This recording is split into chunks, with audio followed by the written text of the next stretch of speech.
One slight correction before we begin this review. I incorrectly assumed that these were Cherry MX Brown switches. They are not. They are TTC Brown switches. So whenever you hear Cherry in this review, assume I am talking about the TTC switches in this keyboard. They're still better than Kale. Now on with the review. And apologies for any confusion.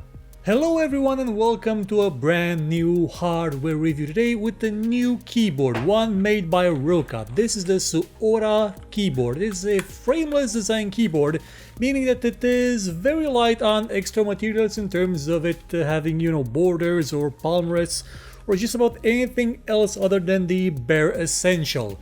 It is a keyboard made by people that don't want to waste a lot of space and also that like switches that don't make a lot of noise, are mechanical, are a bit brown and are not Kale.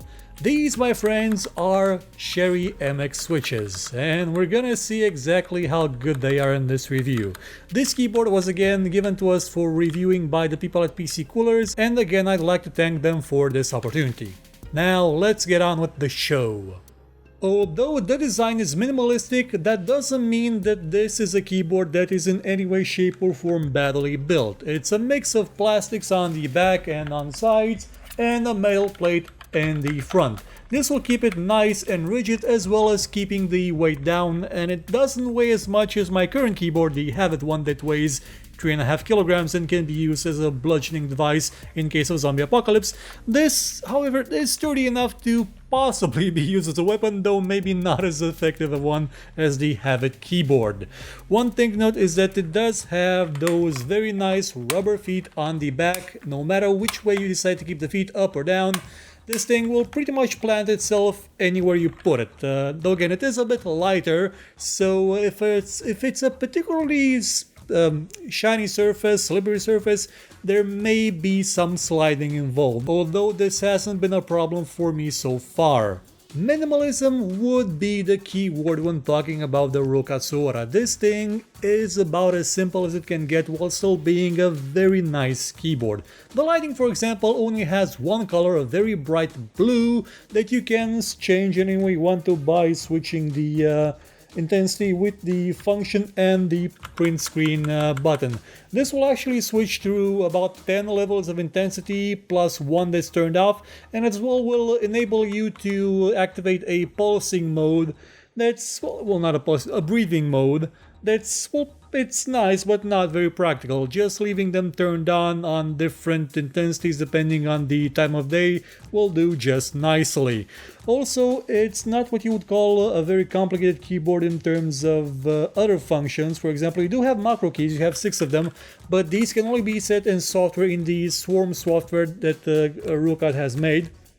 It's a very nice software that lets you actually customize this keyboard quite a lot. You can even set the polling rate for it up to 1000, which again, being a keyboard, not sure if that helps as much as it does on the mouse, but hey, you can do that. The software lets you do a lot of things in terms of customization.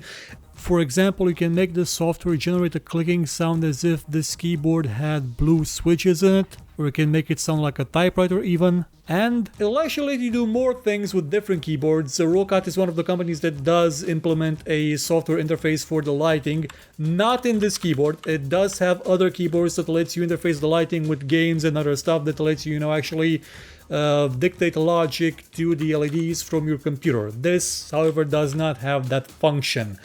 What it does have is practicality. Like, you see that there are no LEDs like the standard ones that show you num lock, scroll lock, or caps lock on this keyboard. And that's actually a good thing because, most keyboards that have buttons this tall, you generally don't see the LEDs that are plumped somewhere up here. You generally don't see them. So they fixed that by just making the numlock LED light up if the numlock is on, the caps lock as well, and the scroll lock too. That's a very simple design method to just remove extra LEDs that you don't need. It's honestly something I'd like to see on more keyboards because, yeah, as long as the keyboard itself is LED backlit, you don't need separate LEDs anymore for the rest of the functions. You just don't. And speaking of other function, this keyboard does have a few of them. You have your My Computer, you have your web browser, your email, calculator, media controls for stop, forward, back, play and stuff. Also, very important, the volume buttons are not tied to the function button, so these are their own independent thing. Again, I would have preferred a slider or a dial or a knob, but having buttons, dedicated buttons that you can use with just one hand is a big plus from the Have It implementation of function and something else on the other side of the keyboard. It's not ideal, but it is much better than having them just plumped somewhere down here. Also, you have a game mode button that, again, lights up if it's enabled. That will disable the Windows key if you want to use that kind of functionality. Now, how is this thing in terms of gameplay performance? Well, first thing to note is that this thing does have N-key rollover, so you can just mash your head into it and everything will register. So if that's how you play Street Fighter, yeah, go for it. And now we come to the more important bit. The difference between Kale switches and Cherry MX switches, namely the Cherry MX Browns and the Kale Browns. These are better. Cherries are flat out better than the Kale switches. Even though I have been told that the Kale Brown switches are just copies of this thing because there is no patent anymore. The patent expired, I believe, and everybody's free to copy it. These are actually better. They are better designed, better engineered, and you can feel it. Like, these things have a kickback to them. They press back onto you. They respond. They're faster switches, if I can call them that. It's like they have an extra spring in there, or a tighter spring or something that just pushes them back. That doesn't necessarily mean that they have more force and they're harder to press down. They're just about the same, but they feel different. They kick back. Again, it's like they're not as mushy.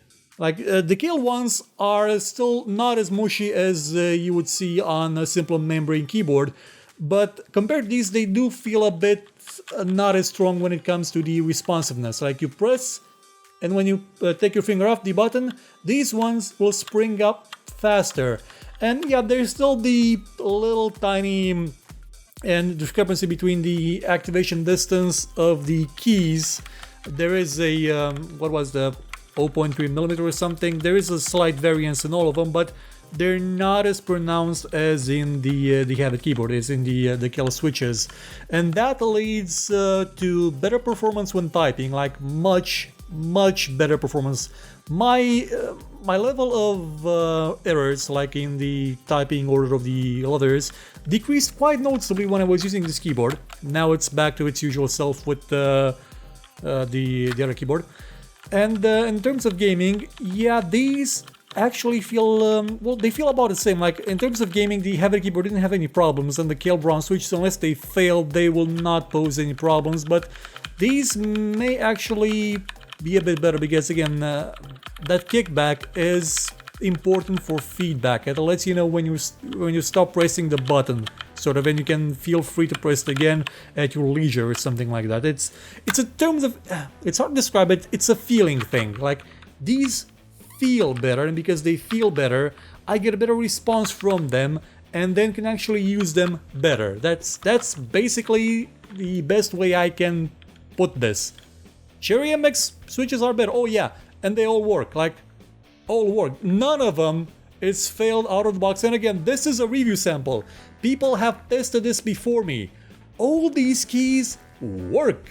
So yeah, if you can get a keyboard with Cherry MX switches instead of one with Kale switches, try to do so. Though again, there may be a price discrepancy because this costs around $100. You may find it about $90 if it's on sale or something. But yeah, the Cherry tends to have pricier switches, and the keyboards themselves tend to cost more than the ones that use the standard Kale switches. Now, that may be a bit of a disadvantage if you're on a budget, but in terms of quality, yeah, I would say that Cherry is definitely worth it, at least compared to Kale Browns. There really isn't much else to be said about the Roccat Suora. It is a simple keyboard that does its job effectively. It is small, lightweight, effective, and unless you jam the keys quite hard, it is as silent as keyboards can get until you get about to, I don't know, I think the black switches are even more silent than these things. But yeah, you do get the tactile feedback, you do get some resistive feedback to the keys. It makes them feel quite nice to use, and honestly I'm gonna be sad to see this go away because I'm gonna have to send it back. I enjoyed typing on it. Getting used to it not having a palm rest was a bit of an issue at first, but now I'm used to it and I'm not used to having a palm rest, so yeah, it's gonna take me a while to adjust my old keyboard again. So if you're interested in a keyboard that has Cherry MX Brown switches, yeah, you could do worse than this. Well, if you're interested in brown switches period, you could do a lot worse than Cherry MX switches. Oh boy, can you do a lot worse. It's probably, I don't know, if you're interested in something that has more functions, yeah, this probably won't wow you. I mean, yeah, the macro keys are okay, they're not separate buttons, they're right here, you can use them with the function key, and you can set a lot of things to them, like again in software you don't have really a lot of limitations. The software is again quite nice, it's a software used for all the Roccat keyboards and mice, so there are more functions in it than this keyboard actually supports, sadly. But in terms of minimalism, yeah, this thing is as solid as it can get. Well, that would be it for the review of the Roccat Suora. Be on the lookout in the coming weeks for more reviews of mice, maybe some other keyboards, headphones, steering wheels, and something stranger. Goodbye. Thank you for watching this show. If you enjoyed it, please consider watching some of our other videos and maybe sharing them or giving a thumbs up if you feel like it. And if you really liked what you saw, please check out our Patreon page. For just $1 a month, you could help us make much better shows and get some rewards in the process. Or you could consider buying my book called Tale of Doom. Volume 1 is out now and available for just $2. And as always, if you thought it was horrible, you know where to find me and complain about it.